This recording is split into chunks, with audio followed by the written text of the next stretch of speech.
Hello and welcome to Intoxicated Intellect. Please, before we get into it too far, if you like what we're doing, please remember to like, comment, and subscribe on our videos. The more interaction you guys give us, the better content we can make for you. Plus, it kind of gets the algorithm working in our favor. We can start to kind of get more eyes on our content. More eyes we get, better off we can be. The more good stuff we can make for you guys. Tell us what you like. Exactly. So today,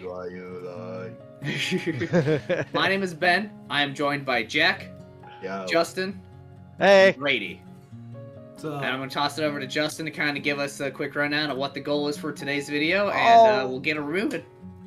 All right, so today we're going into it. We're going to be breaking down some RP tips for players, maybe even DMs. You know, we're going to be going into some of our best practice, what we look for and stuff like that. And it is important to me to start with rule 0.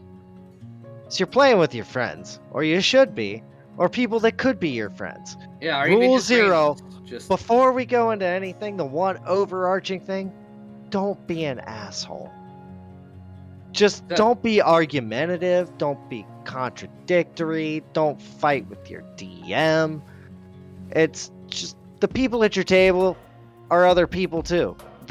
Y'all are coming together to have a good collective, subjective role-playing experience. Yeah. And if you can work together, cooperative, not competitive. Exactly. Now, so don't get them. Yeah. Go for it, I'm Ben. getting confused. Along with that, though, Justin, what about, I'm sure all of us are on the D&D subreddit. We all get to kind of look and see the different memes. It's what my character would do. That's not good enough. No. That's not good at all, No. Actually. Fuck that. If you are... What if I'm playing a man who, we'll call him a rogue or a blood hunter? I'm an edgy person, Matt, in my heart.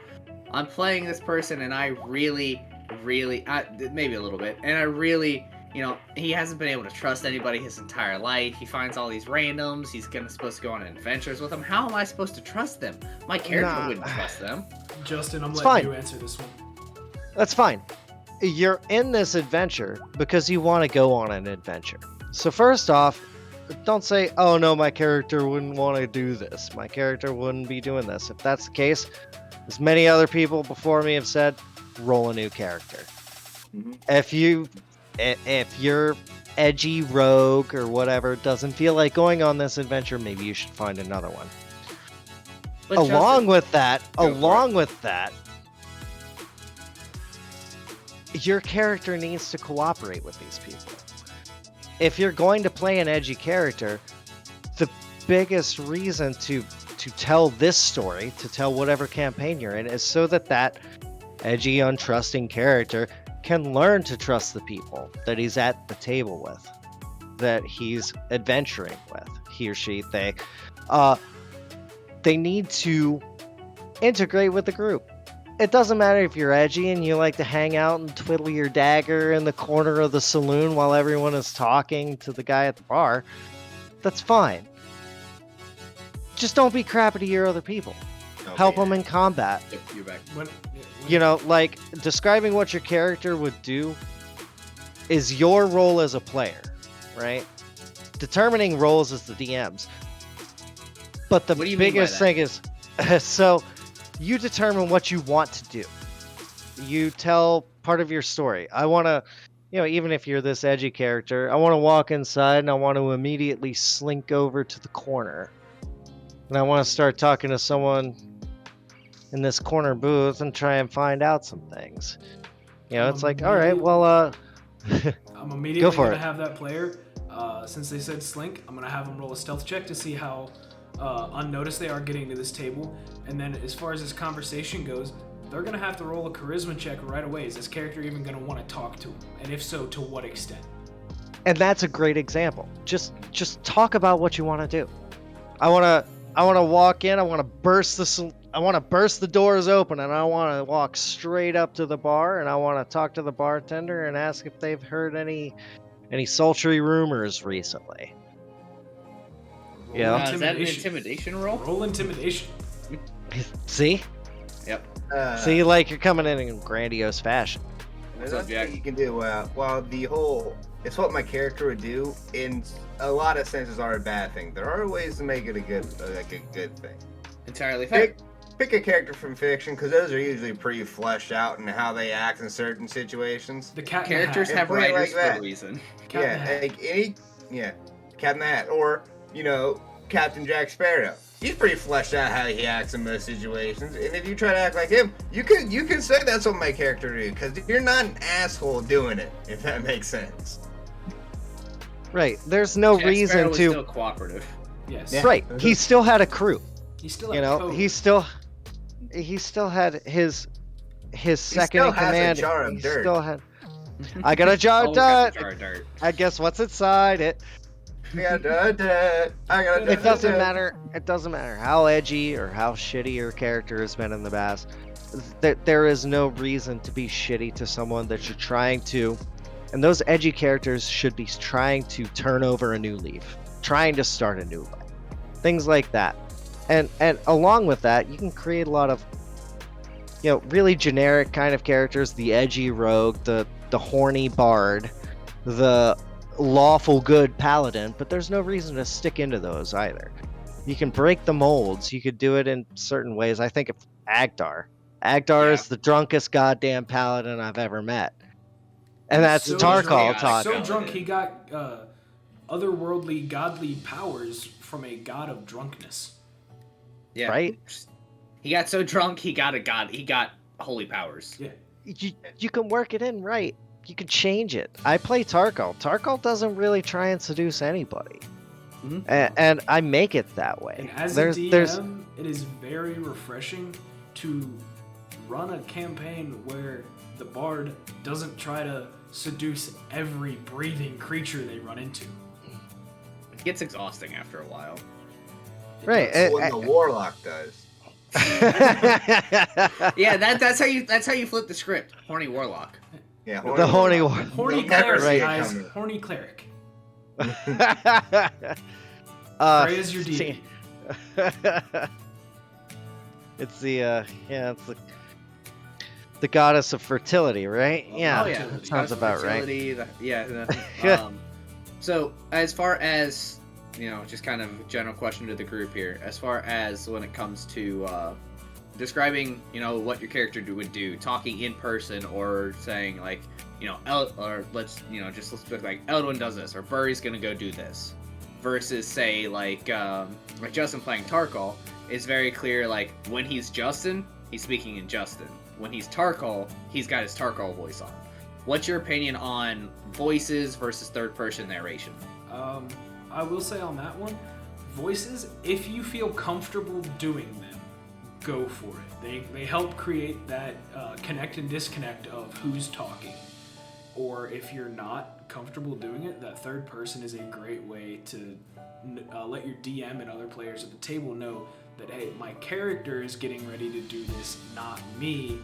Or say you're wanting to test out accents but you're not still sure, pair the accent with that third person until you start getting more comfortable with that accent. Okay. Right. I will say that when I do Tarkal, I pick an easy voice. I pick something that I think is easy for me, but it also kind of works for the character. Tarkal's a half elf, half human. So it stands to reason that he would have a little bit fancier way of speaking, or at least as we consider it, and then the normal way of speaking. But I do try and really differentiate myself from when I'm Tarkal and when I'm trying to describe what I'm doing, like I'm doing now. But the biggest thing of it is, like, you can pick an easy voice, or you can pick a really hard voice, or you can pick something that is just a different variation of yourself, like Jake does with Agdar. I'm just gonna... He puts a little northern accent on it. If you pick an easy voice, that helps. Mm. But even if you don't pick an easy voice, we're not professional actors, guys. No. We're just people trying to have fun with our friends. So even if you don't do it perfectly, even if you can't hit all of the accents and all of the vowels and everything right, you're still just sitting there doing silly voices with your friends. Yeah, Like, it what are does- you Someone's gonna worried enjoy it about? regardless. It doesn't matter Right. if the accent It helps the changes- immersion. Yeah, it doesn't matter if nothing it else. changes 37 times in one sentence. As long as you're having fun and those Welcome to around Birdie. you are encouraging you and also having fun, then it doesn't matter. At the end of the day, D&D is having fun with friends. And No, it goes yeah. back to rule 0. Don't be an asshole if someone's trying out a new voice. Yeah, and Exactly. something to kind of add on to that, like there are still, like, if you're uncomfortable with like the social role play of it, but are still curious to kind of like dipping your feet, something that I have found to be helpful as someone who's not, like, I built a non-charismatic character for a reason, to be perfectly honest. Something that I find helpful, especially since I play a martial character, I spend more time describing my actions. Like, And the third how- person how is Burry is going entirely about viable fighting. too. Yeah. Yeah, You can do it in the third person as long as you're describing it well. Mhm. You know, like help tell that story more than anything. Help paint the image. You know, you chucking your hand axes at people, the way you describe that is fun. It's like I'm gonna run up, I'm gonna pull one out, I'm gonna rear back, and I'm gonna yeet it straight at him. Then I'm gonna move a little further forward, duck, and try and throw my other one.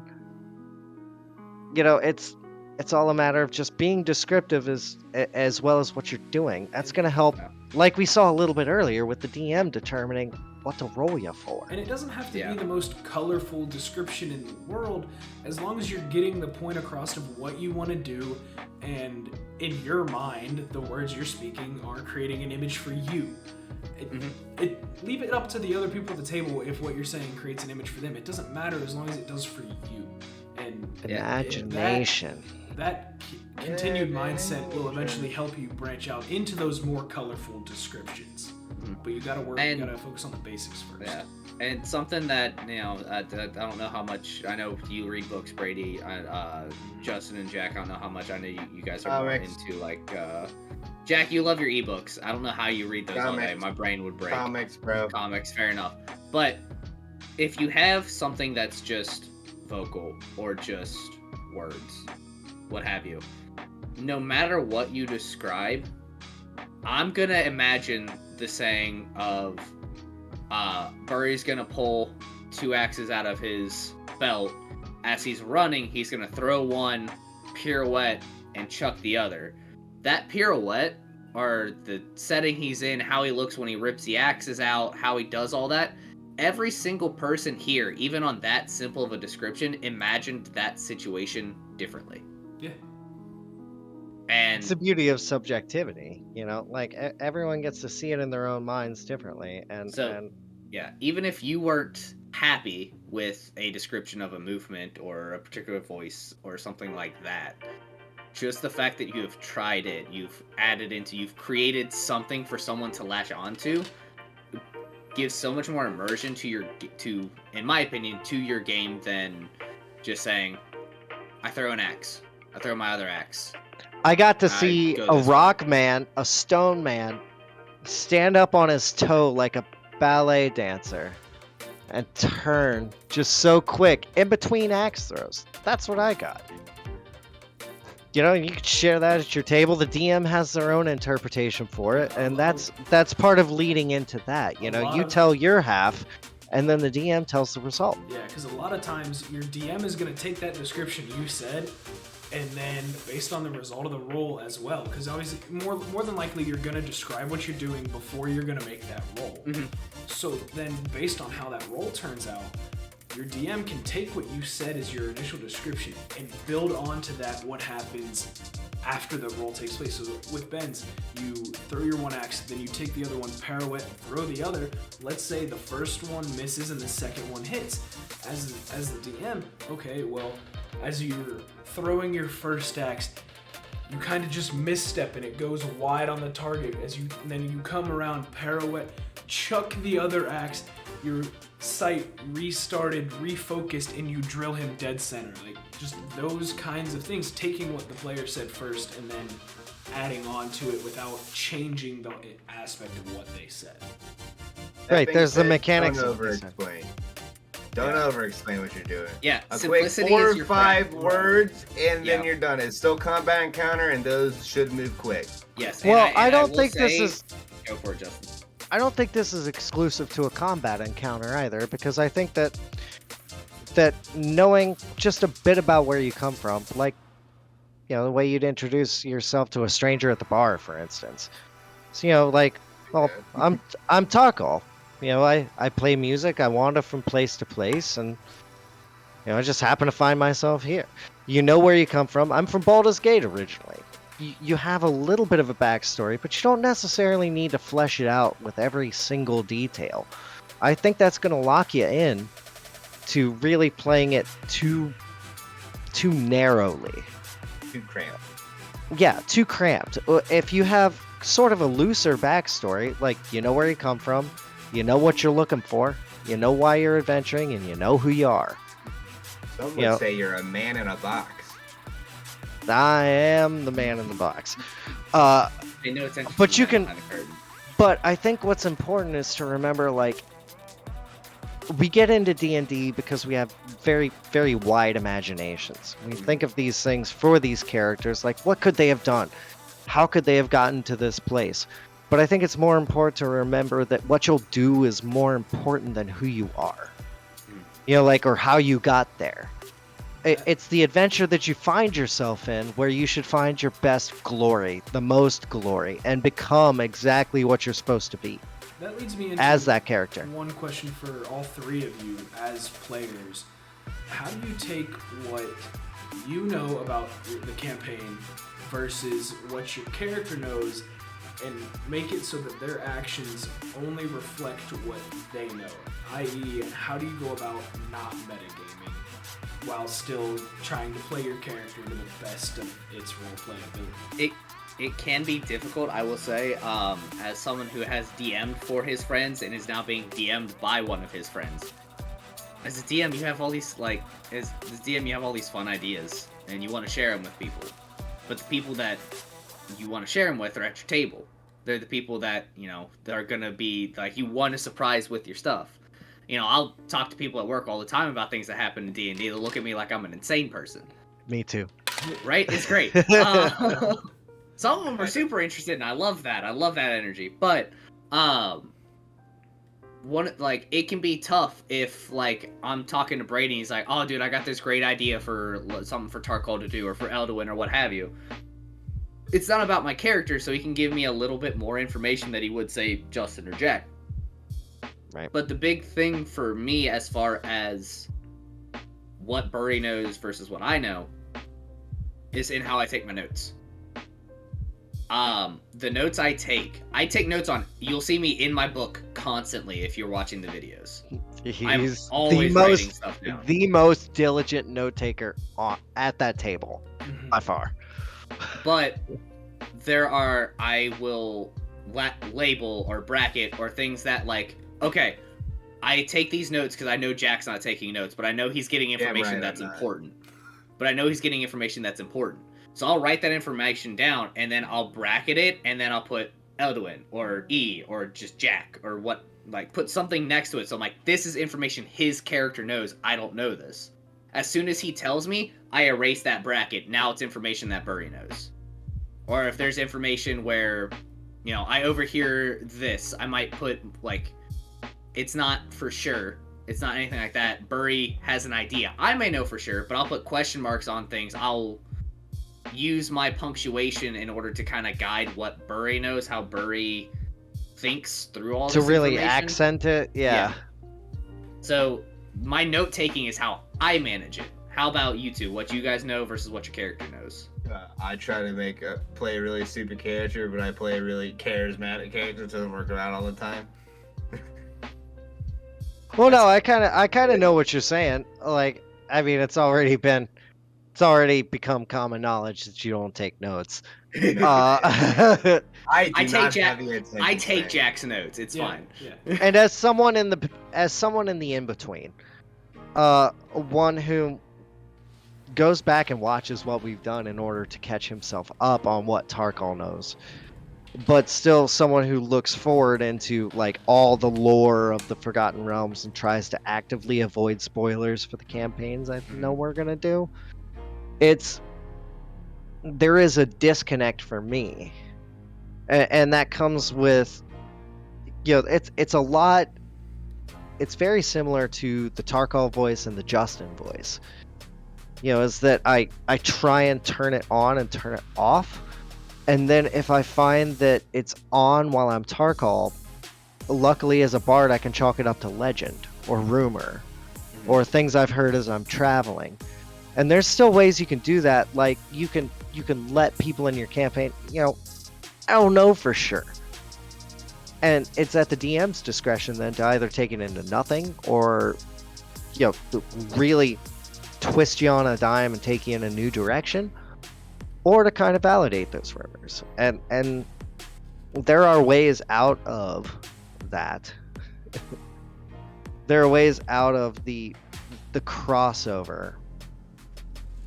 And third person helps.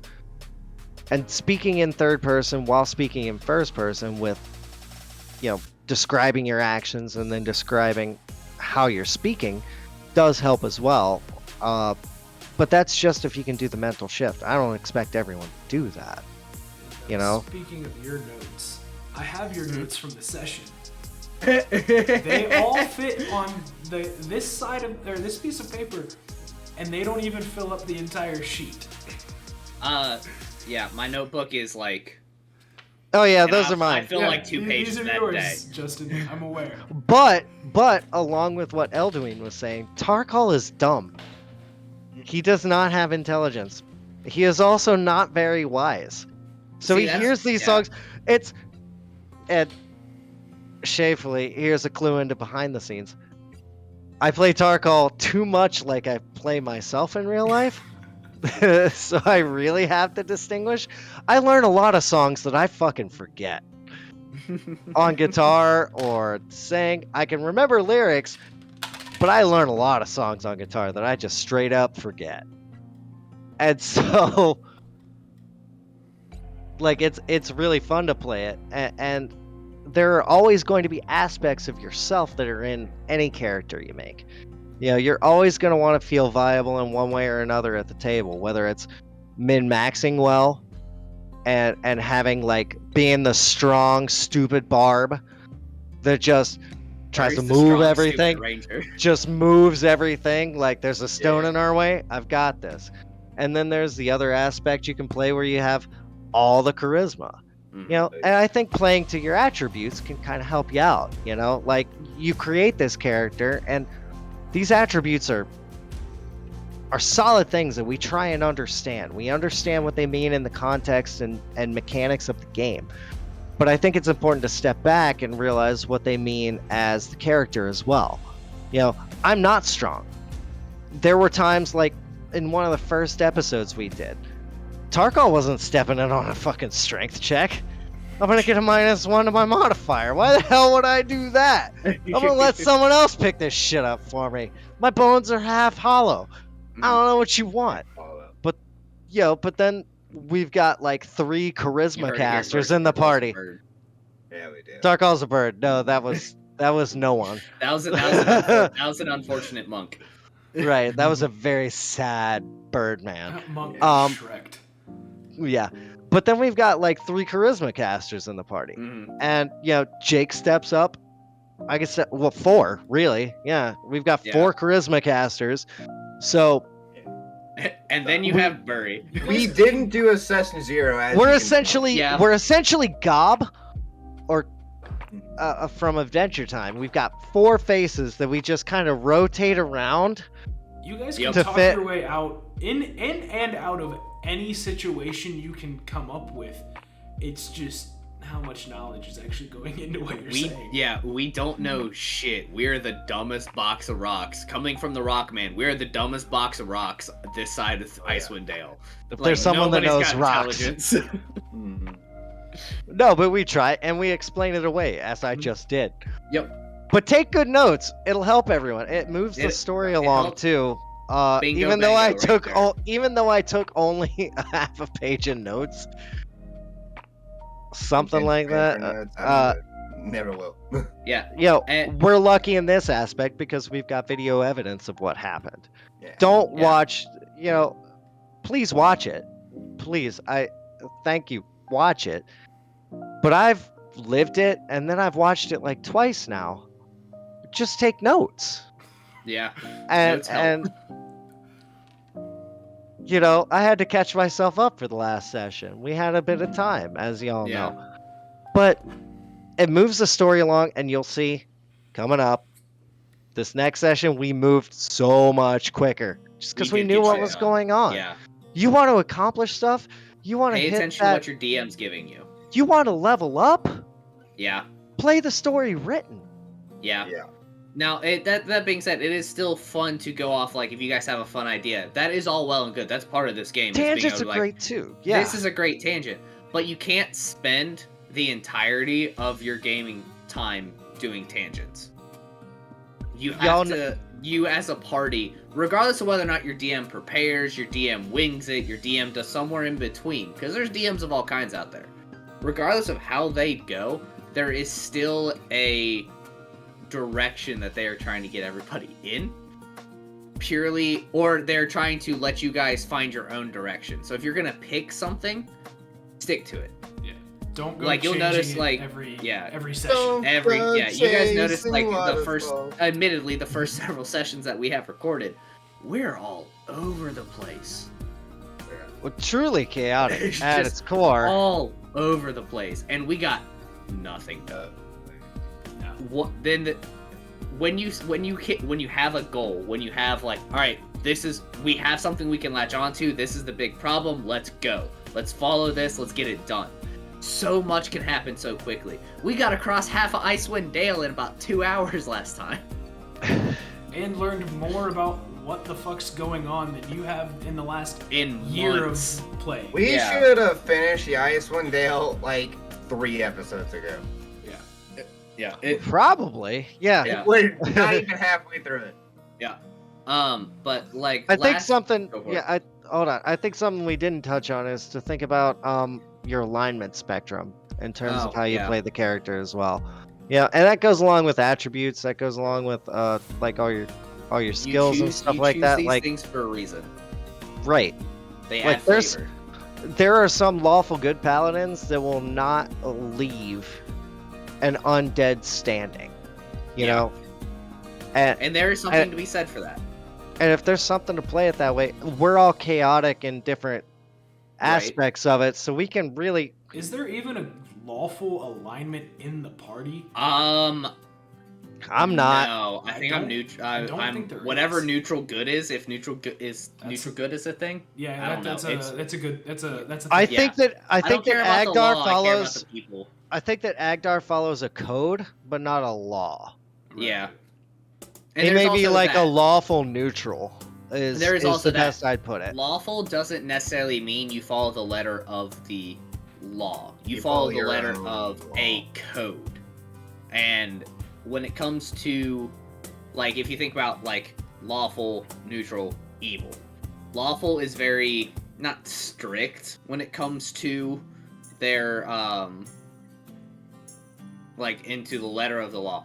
They are taking the law, like, you know, whether or not they're good, evil, neutral, they're taking that as the, okay, this is what I'm working with. How can I use this for my advantage? Like, if you're a lawful evil, contracts are your best fucking friend. Welcome to Devil's Mate. Yeah, Like- they're lawful. That's evil how as- Asmodeus yeah. got his whole realm. Exactly. If you're neutral, law is kind of hit or miss. Like, you can go with it, you don't have to, but you have a overarching goal. Like, chaotic neutral is just kind of, I'm here to enjoy myself. Chaotic, or, neutral good is here to do good, but if I have to break the law, great. If I can follow the law, great. Doesn't really matter to me so much. Versus chaotic is, okay, there's a law. I don't give a shit. I'll do whatever. I'll do what I have to do to be evil, to be good, to do whatever. And there's a It's- lot of resources to find out Mhm. like what other NPCs have done with some of these alignments. You can kind of figure out where they fall. And it's also because- a good thing to, like, in popular media, Jack Sparrow, chaotic neutral. Maybe Love it. chaotic good. You can be argued. Chaotic but- good because of the Sparrow. Yeah, Because So- he frees yeah. people ain't property, mate. People ain't property. So there is a like look into popular media and kind of start to be like, okay, this character kind of aligns with this. This character kind of aligns with this. And you can help solidify what each alignment means. And then also remember, those are guidelines. Those aren't hard, fast rules. You're allowed to bend them a little bit. Don't be lawful stupid. Be lawful good. But like, I'll bring up Tarkal again. Tarkal's not necessarily chaotic neutral because he does bad things as that neutral. He doesn't steal from people. He doesn't see any point in it. Like, monetary things aren't great. He doesn't manipulate people. He's just neutral because, like, a lot of times when he sees a point that he can do good and break the laws to do good, he just doesn't. You know, there's an apathy to that, and you could play any of these alignments with a little bit of a tweak, I think, and really So make it part of your character. for Tarkal, at least, would you say that the way his alignment falls is the ends justify the means? He's not necessarily Machiavellian. He would rather do nothing than something. Okay. Like, he would rather, like, he's not going to try and make a situation worse. And he's not necessarily out for himself. You know, he just wants to make sure he's got enough, and then if he can do a little bit of good, he will. But if he can do nothing, man, that's easier. You know, like, it depends on how easy it is to do that good deed. If I'm going to step, like, Tarkal's not going to step in when a gang of bandits are trying to accost somebody. You know, that's 5 people versus, like, me and maybe my party. I don't want to get them into this situation. You know, But like, very that's might, where he... depending. Right, but that's where Tarkal is the neutral, is because, like, that doesn't necessarily affect me personally. Gotcha. That's Tarkal's neutral, not necessarily the out for himself thing. I think And you we- could take the simple characters in these alignments and really just fill in the gray areas between those lines, I think. So, as a player, a lot of what you do is rolling dice. You roll a lot of dice. When the DM tells you to roll because you want to do something, and say you fail that roll, how as a player do you not let that get in your head? Welcome to Burry's life.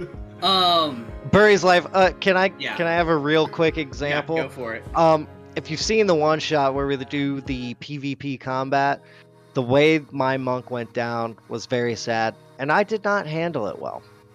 You know, like, your feelings can affect the fun of the other people at the table, and I think it's important to recognize that first and foremost. Like, if you are torn up by a bad dice roll, remember that that's you rolling that dice. That's you rolling that single die or with advantage dice. Like, that is you. Your character is always going to try. Yeah. Yeah. When it comes, I to, think you're the best example of it. Like, you Yeah. never give up. Burry rolls maybe 20% of his rolls over a 10. All right, let me back that up. Ben rolls maybe 20% of his rolls over a 10. Right. Burry Uh, tries really hard. Burry tries really hard. All of my characters, all my NPCs, if I'm DMing, all try very hard. In our like Halloween one shot that we did, I was really trying to kill the party. I could not roll above an 8 to save my life. We had to TPK ourselves. Yeah, they TPK'd themselves. I couldn't. I physically couldn't. Y'all missed And- it. I took a Nerf gun to my own head. And it's one of those things where it's part of the RNG of the game. There is a bit of gambling when it comes to, hey, I'm rolling the dice. Let's play some craps and let's go. Let's do this. It's the nature of it, man. It's part of it, and then that's why you have your skills to kind of balance that stuff out. And the thing to think about is, how many times have you as a person tried to do something and fucked it up royally? Did I with it? Knocked it out of the park. That's See, the exact same thing. You can be the big- great at something and still fuck it up. And the biggest thing about that is, like, if you fuck it up royally, you realize where you have to improve. Listen, folks, the first step to being pretty good at something is to suck at it. Yup. right? Like, so if you realize that you're the one that's making these kind of roles in your party, or that you're filling this role in your party, and you realize you're lacking, look, if you start early enough, you catch it early enough, you can build your character better. And I will say, if you're trying to fill a certain role and you see you're not doing the best at it and you want to change your character up, talk to your DM. Sometimes they'll let you. Explain what you want to do. Odds are they're gonna let you, because they want you to stay at the table and continue to play the game that they're preparing. Without the players playing, the DM has no story. And if for whatever reason your DM doesn't, think about what your character can do within their own stats. Think about, I'm not like someone who's not the smartest, but it's like, I really want to be this scientist. I really want to be this lawyer. I really want to be this doctor type of person. Your character just has to work a whole lot harder, and you're going to have to spend a whole lot more resources to get there. That's all still character development. That's all still fun things that you can do. And when you finally get to the point where you're good and your roles don't matter as much, you're going to feel great. All of a sudden, all that work, all that effort, all that kind of planning to get you to that point pays off. And look, guys, if worse comes to worse, you roll a character with that. The DM's probably going to want you still in that campaign unless you're a toxic player. Everyone's looking for people to play with. It's all cooperative. We need folk. We all need folk. If it goes horribly, horribly wrong, you roll a new character. And you try and stick it to the DM if you're fighting them. But ideally, you're not doing that. Everyone's working together to tell a great story. DM or players versus players all the time. Cooperative.